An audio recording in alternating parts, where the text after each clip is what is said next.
ഈ കുട്ടികൾക്ക് ഡ്രസ്സില്ല എന്ന് പറഞ്ഞാൽ ഞങ്ങളൊരു CM 4-ാമത്തെ ദിവസം പത്രസമ്മേളനത്തിൽ പറഞ്ഞു കുഞ്ഞുങ്ങൾക്ക് ഡ്രസ്സ് കിട്ടാനില്ല.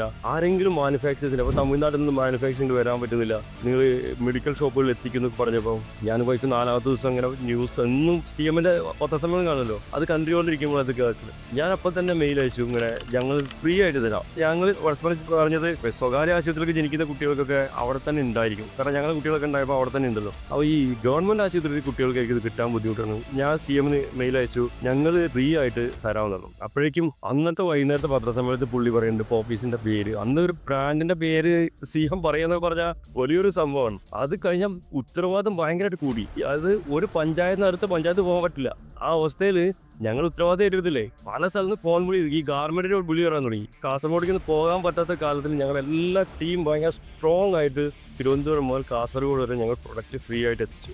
ഞാനിത് പറയാൻ വന്നത്, ഇതെല്ലാം കഴിഞ്ഞിട്ട് നമ്മൾ എന്തെങ്കിലും സമൂഹത്തിൽ കൊടുത്താൽ സമൂഹം തിരിച്ചു തരുന്നതിൻ്റെ ഒരു കാര്യമാണ്.